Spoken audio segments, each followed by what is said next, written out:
नमस्कार। Inspectors chamber के आज के इस कार्यक्रम में आप सबका स्वागत है। मैं हूं इंस्पेक्टर सुबोध।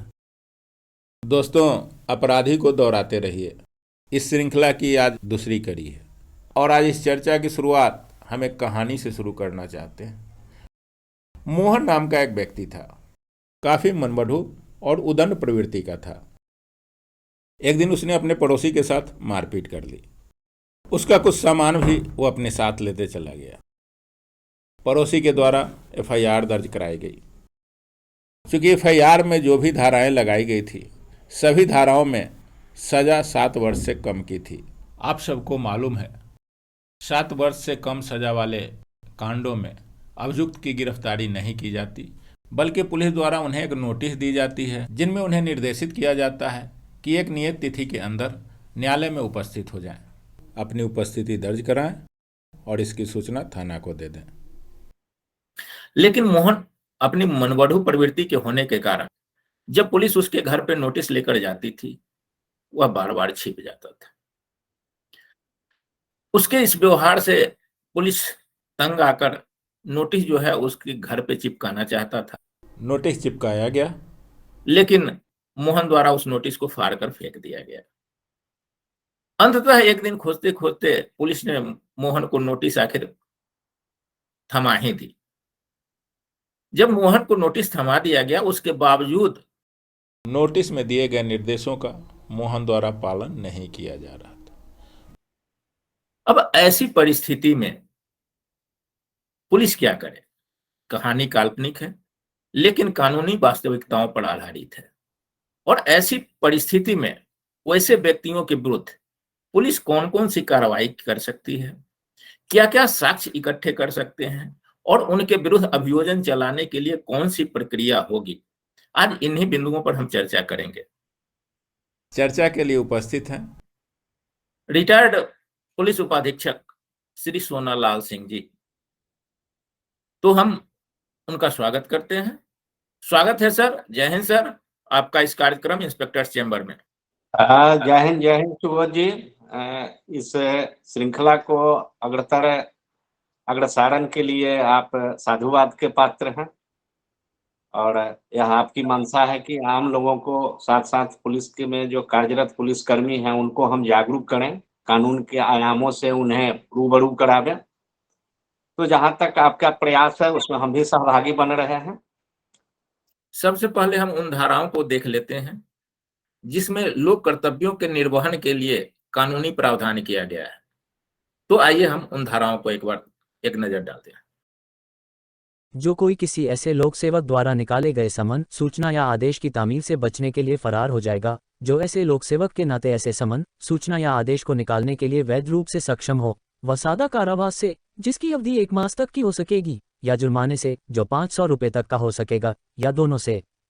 अथवा यदि समन या सूचना या आदेश किसी न्यायालय में स्वयं या अभिकर्ता द्वारा हाजिर होने के लिए या दस्तावेज अथवा इलेक्ट्रॉनिक अभिलेख पेश करने के लिए हो, तो वह सादा कारावास से, जिसकी अवधि 6 मास तक की हो सकेगी, या जुर्माने से, जो 1000 रुपये तक का हो सकेगा, या दोनों से दंडित किया जाएगा।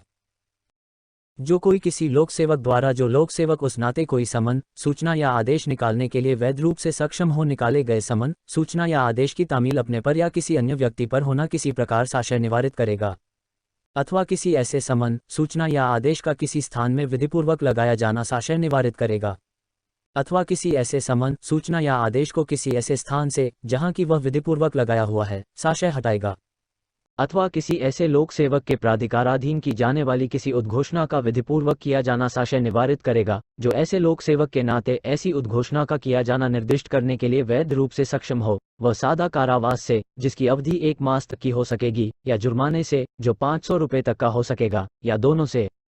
अथवा यदि समन, सूचना, आदेश या उद्घोषणा किसी न्यायालय में स्वयं या अभिकर्ता द्वारा हाजिर होने के लिए या दस्तावेज अथवा इलेक्ट्रॉनिक अभिलेख पेश करने के लिए हो, तो वह सादा कारावास से, जिसकी अवधि 6 मास तक की हो सकेगी, या जुर्माने से, जो 1000 रुपये तक का हो सकेगा, या दोनों से दंडित किया जाएगा। जो कोई किसी लोक सेवक द्वारा निकाले गए उस समन, सूचना, आदेश या उद्घोषणा के पालन में, जिसे ऐसे लोक सेवक के नाते निकालने के लिए वह वैध रूप से सक्षम हो, किसी निश्चित स्थान और समय पर स्वयं या अभिकर्ता द्वारा हाजिर होने के लिए वैध रूप से आबद्ध होते हुए उस स्थान या समय पर हाजिर होने का साक्ष्य लोप करेगा या उस स्थान से जहां हाजिर होने के लिए वह आबद्ध है विधिपूर्ण समय से पूर्व चला जाएगा, तो उसे किसी एक अवधि के लिए सादा कारावास की सजा, जिसे 1 महीने तक बढ़ाया जा सकता है, या 500 रुपये तक का आर्थिक दंड या दोनों से दंडित किया जाएगा।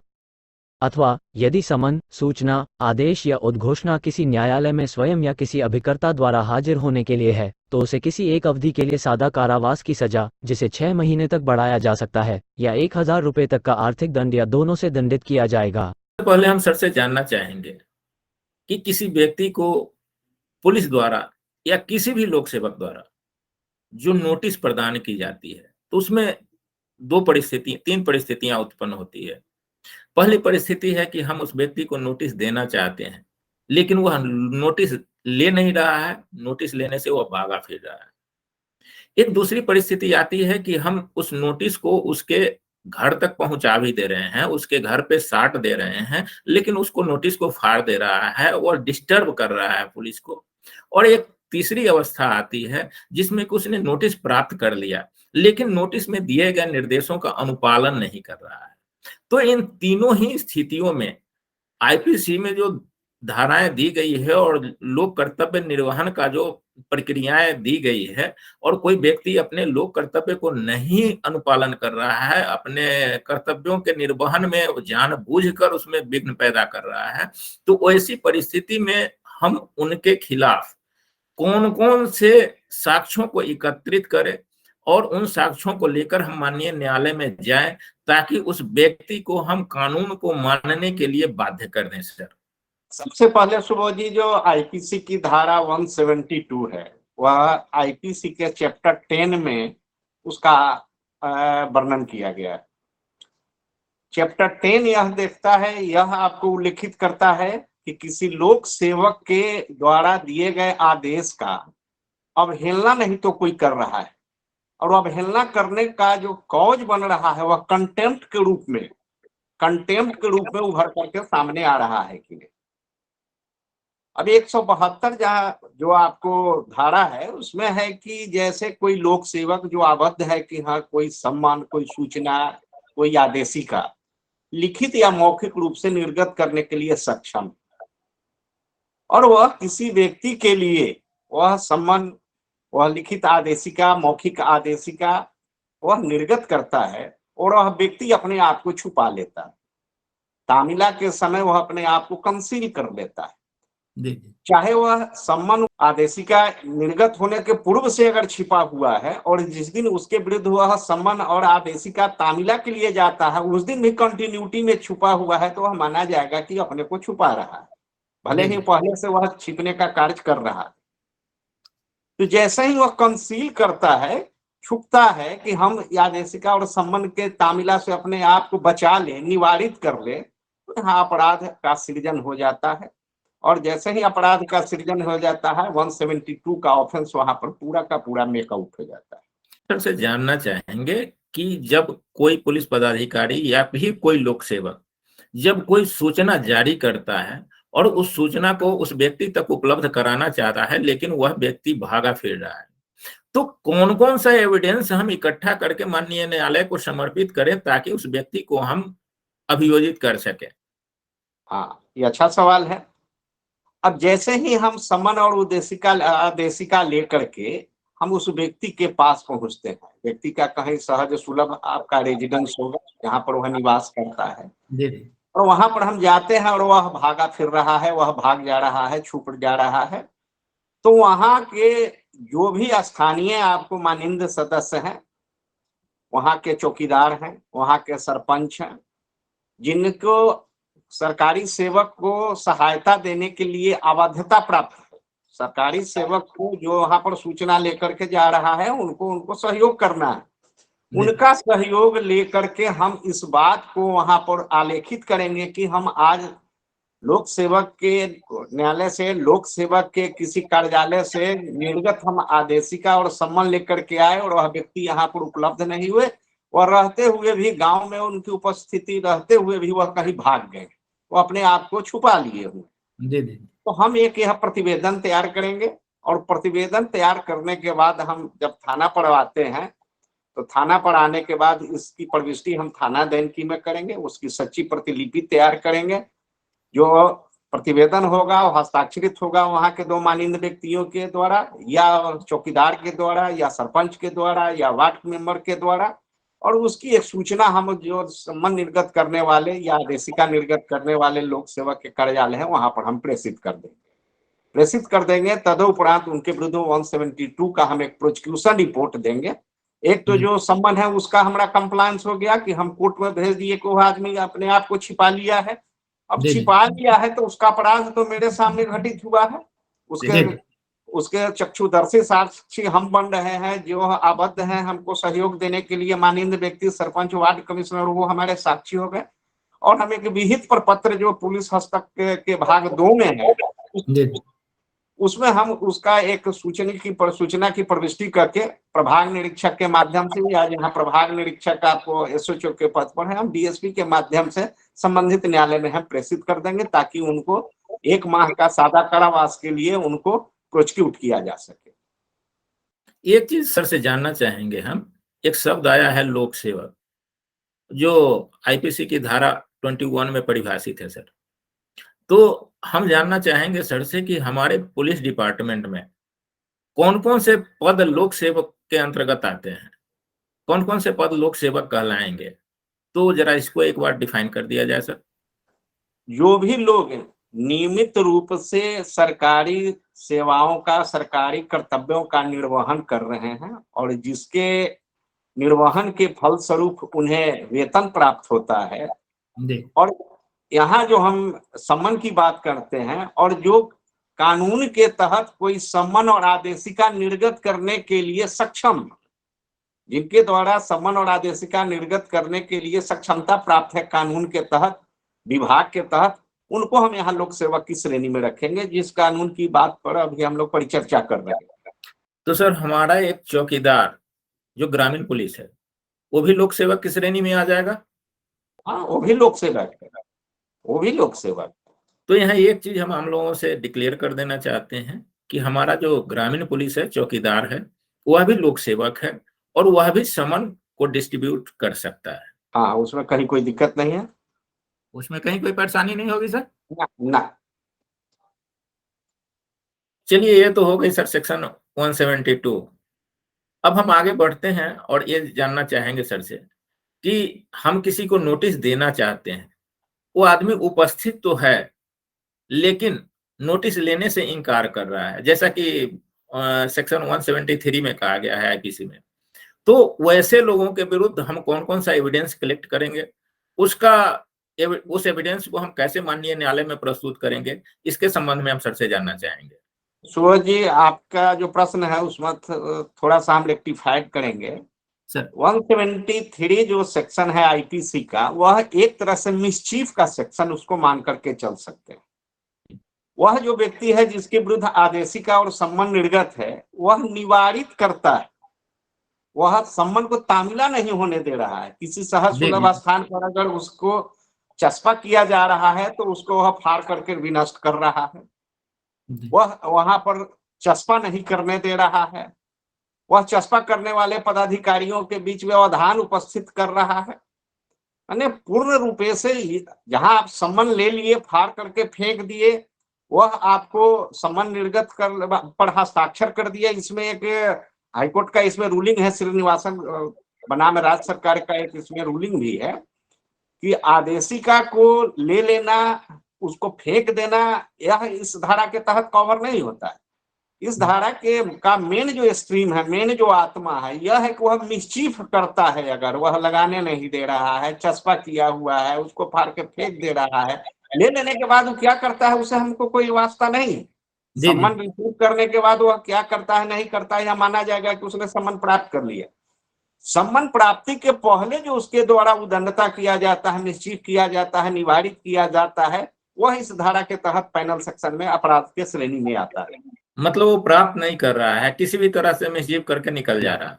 हाँ, निकल जा रहा है, वह लगाने नहीं दे, या तो उसके विरुद्ध निर्गत सम्मन हो, किसी दूसरे के विरुद्ध निर्गत सम्मन हो, उसके परिजनों के विरुद्ध निर्गत सम्मन हो, या उसके किसी दोस्त के नाते रिश्तेदार के विरुद्ध हो, जिसमें वह मिसचीफ करना शुरू करता है, बाधा उत्पन्न करना शुरू करता है, वह 72 की बड़ी फेरी में आता है। तो एक तो हम लोगों के साथ जो है, जो पुलिस जो नोटिस जारी करती है, वह 41 सीआरपीसी में जारी करती है सर, अभियुक्त को न्यायालय तक पहुंचाने के लिए। तो मान लिया कि कोई अभियुक्त अगर नहीं ले रहा है नोटिस या फिर भागा फिर रहा है, तो हम कौन-कौन सा एविडेंस कलेक्ट करें सर? उनके खिलाफ कौन-कौन से कार्रवाई करने के लिए या प्रोसिक्यूशन दायर करने के लिए कौन-कौन सा एविडेंस को कलेक्शन करें और उसको किस प्रकार से हम माननीय न्यायालय को सुपुर्द करें ताकि उन पे कार्रवाई हो सके? जैसे 41 का अगर यहाँ से अगर हम कोई आदेशिका लेकर के किसी के विरुद्ध तामीला के लिए जाते हैं, तो ले जाने वाले पदाधिकारियों को हम कर्तव्य संसूचित किए हैं कि नहीं, अर्थात उसको हम आदेश ले जाने के लिए किसी आदेश से आदेशित किए हैं कि नहीं, उसका एक कम से कम स्पष्ट प्रमाण होना चाहिए। जैसे चौकीदार को या किसी सिपाही को अगर हम आदेशिका दे रहे हैं, सम्मन दे रहे हैं, तो उसको कमान दिया गया कि नहीं। किसी पुलिस पदाधिकारी के द्वारा दिया गया तो उनका वहां से अराइवल है, डिपार्चर है कि नहीं, उस स्थान के लिए वो गए हैं कि नहीं गए, यह पहले स्पष्ट हो जाना चाहिए। अब जिस व्यक्ति के खिलाफ हम सम्मन और आदेशिका तामीला करने के लिए गए हैं, तो वहां पर हमारी उपस्थिति को कौन से लोग आपको सर्टिफाई करने वाले हैं? ग्रामीण सर्टिफाई कर सकते हैं, हमारा चौकीदार सर्टिफाई कर सकता है, हमारा वार्ड कमिश्नर कर सकता है, कोई जनप्रतिनिधि कर सकता है कि हाँ, आदेशिका और सम्मन लेकर के व्यक्ति उपस्थित हुए थे। इसका एक कम से कम अंकन एक प्रतिवेदन में होना चाहिए कि हाँ, अमुक आदेशिका को लेकर के अमुक व्यक्ति इस आदेश से गए हैं और अमुक जनप्रतिनिधि के समक्ष उन्होंने आदेशिका को लेकर के तामीला करने का प्रयास किया, जहां पर उनके द्वारा वह निवारित किया गया, वहां पर वो बीच में बाधा पहुंचाया गया, मिसचीफ किया गया। इसका एक स्पष्ट प्रमाण आपको हम वहां से कलेक्ट, वो हमारा इलेक्ट्रॉनिक साक्ष्य भी हो सकता है, मौखिक साक्ष्य भी हो सकता है, दस्तावेजी साक्ष्य होता है, हर तरह के साक्ष्य जो भी उपलब्ध हो उसको हमको वहां कलेक्ट करना चाहिए। कोई सीसीटीवी फुटेज वहां पर लगा हुआ है और सीसीटीवी फुटेज में हम स्पष्ट रूप से यह दिखलाई पड़ रहा है कि हम सम्मन चस्पा करने जा रहे हैं, सम्मन उसको देने जा रहे हैं, वह बीच में हल्ला कर रहा है और नहीं ले रहा है। सीसीटीवी फुटेज में अगर यह आ रहा है तो जिसके पास वह कैमरा लगा हुआ है, जो उसके कस्टोडियन है, उनसे हम एक सर्टिफिकेट प्राप्त करके हम उसका सीसीटीवी फुटेज भी ले सकते हैं, जो इलेक्ट्रॉनिक एविडेंस हमारा 65B एविडेंस एक्ट के तहत आपको ग्राह्य होगा। तो वहाँ जो स्थानीय मुखिया हैं या सरपंच है, उनकी भी उपस्थिति हम दायर कर सकते हैं सर? उनकी भी उपस्थिति दायर कर सकते हैं, उनका भी हम बयान वहां पर लेकर के लेखबद्ध कर सकते हैं कि इनकी उपस्थिति में हमने सम्मन तामीला करने का प्रयास किया और इनके द्वारा निवारित किया गया। इन सारे लोगों का बयान लेकर के एक परफॉर्मा तैयार करके माननीय न्यायालय को समर्पित कर देंगे। माननीय न्यायालय में जो प्रोसिक्यूशन के लिए प्रपत्र है उसमें हम उसको सत्यापित करके फिर थाना दैनिक में जो हमारा इंद्राज या प्रविष्टि हो रहा है उसकी सत्यापित प्रति लेकर के, जो इलेक्ट्रॉनिक एविडेंस हम लोग कलेक्ट करके लाए हैं या मोबाइल में हम रिकॉर्डिंग करके लाए हैं, उसका एक सर्टिफिकेशन 65B एविडेंस एक्ट के तहत देते हुए हम माननीय न्यायालय में देंगे और इस साक्ष्य की अहमानता वहां पर उपस्थापित होगी, साक्ष्य की गाह्यता वहां न्यायालय में मान्य होगी। अच्छा सर, मान लें कि जो भी सूचनाएं हैं, आदेश हैं या उद्घोषणा है, अगर उस व्यक्ति ने प्राप्त कर लिया, उसके बावजूद अगर उसमें दिए गए निर्देशों का वह अनुपालन नहीं कर रहा है, तो ऐसी स्थिति में हम क्या करेंगे सर? तब अब वह तो 174 का फिर मामला आ जाता है। 174 स्पष्ट रूप से आईपीसी में उद्धृत है कि कोई भी आदेशिका और सम्मन को प्राप्त करता है और निर्दिष्ट स्थान और निर्दिष्ट समय और निर्दिष्ट तिथि को अगर उपस्थित होने में कामयाब नहीं होता है, गैर हाजिर रहता है, तो वह फिर इस पैनल के तहत 1 मास के सादा कारावास से सजायित होगा। यदि यह आदेशिका माननीय न्यायालय द्वारा निर्गत हो, तब कितनी सजा होगी सर? तब सजा 6 माह का हो जाता है, 6 माह का सजा हो जाता है और 1000 रुपए का जुर्माना होता है, और अगर लोक सेवक का है तो 1 मास का सादा कारावास और 500 रुपए का जुर्माना है। 174 में यही आपका उद्धृत है। अब यहाँ है कि निर्दिष्ट समय निर्दिष्ट स्थान पर उपस्थित होने के लिए वह कैसे जाएगा नहीं जाएगा, इसका एक अलग से आपकी कुछ शर्तें हैं। जैसे कि न्यायालय या लोक सेवक का कार्यालय आपको 10 बजे से प्रारंभ होता है 5 बजे तक। आप न्यायालय या किसी लोक सेवक के कार्यालय में उपस्थित हुए और वहां पर आपके जो सम्मन निर्गत करने वाले पदाधिकारी या न्यायाधीश नहीं है, तो आपको यह इंतजार करना है कि हाँ, जो पीठासीन पदाधिकारी हैं, जो प्रिजाइडिंग करने वाले ऑफिस के जो पदाधिकारी हैं या न्यायाधीश वहां उपस्थित हो जाएं, और आप जो समन और आदेशिका के आलोक में उपस्थित हो रहे हैं वह अपने माध्यम से या अपने अभिकर्ता प्लीडर के माध्यम से वहां अपनी उपस्थिति आप दर्ज करा ले, तब उस स्थान को छोड़े। उससे पूर्व आप अगर स्थान छोड़ते हैं। अच्छा सर, मान लिया जाए जिनके यहाँ से सूचना, आदेश या उद्घोषणा निर्गत की गई है और वो व्यक्ति अभी उपस्थित नहीं है, और जिनको निर्गत की गई है वह व्यक्ति हाजिर हो गया है और वह उनकी बगैर प्रतीक्षा किए हुए लौट जा रहा है, तो क्या यह भी अपराध होगा सर? अपराध है, यह अपराध माना जाएगा। आपकी उपस्थिति उस न्यायालय में और उस कार्यालय में आपके अपने माध्यम से या आपके अभिकर्ता के माध्यम से सुनिश्चित हो जाना चाहिए। सुनिश्चित हो जाने के बाद फिर वहां से आदेश प्राप्त करके ही उस स्थान को आप छोड़ सकते हैं। इसमें एक माननीय उच्च न्यायालय का इसमें एक रेफरेंस भी है। इसमें एक किशन बाबू का मामला है सर, जिसमें एक व्यक्ति समन के पालन में दंडाधिकारी के न्यायालय में प्रातः 10 बजे उपस्थित हुआ है, लेकिन समन में निर्दिष्ट समय पर दंडाधिकारी के उपस्थित नहीं रहने पर वह समय की प्रतीक्षा किए बिना वहां से चला गया। यह धारण किया गया कि वह व्यक्ति इस धारा के अंतर्गत अपराध किया है। अपराधी है, सही बात है। आप उस संबंधित कार्यालय में या संबंधित न्यायालय में आपकी उपस्थिति किसी भी माध्यम से सुनिश्चित नहीं हो पाई। आप उपस्थित हुए हैं, सदैव उपस्थित हुए हैं, लेकिन आपकी उपस्थिति तो वहां सुनिश्चित हो जानी चाहिए थी। इसमें देखने वाली दो ही बातें हैं सर, जैसा मुझे लगता है। एक व्यक्ति वो है जो जिसने सूचना या आदेश या उद्घोषणा जारी की, वह उसे जारी करने के लिए अधिकृत होना चाहिए, और दूसरा जिसके संबंध में जारी की गई है, जो आदेश है, उद्घोषणा है या सूचना है जारी की गई है, वह उस व्यक्ति के लिए वैध है।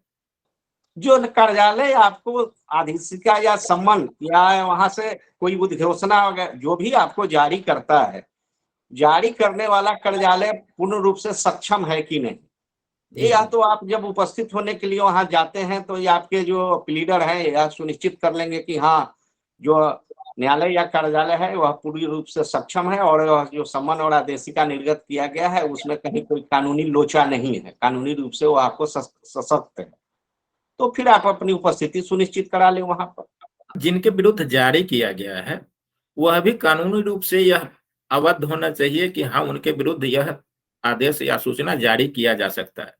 हाँ ऐसा भी है, कानूनी रूप से इनके विरुद्ध जारी किया जा सकता है। उसकी पात्रता है कि नहीं है, वाकई में उसके विरुद्ध जो समन और उद्घोषणा या वो कोई तरह की आदेशिका अगर जारी हुआ है तो उसकी श्रेणी में वह व्यक्ति आता है कि नहीं। ऐसा नहीं है कि गलतफहमी में जारी हो गया हो या किसी मिस्टेक ऑफ फैक्ट के कारण वह जारी हो गया है। इस सारे के सारे तथ्यों को सुनिश्चित कर लेने के बाद ही उस व्यक्ति को हम अभियोजित कर सकते हैं।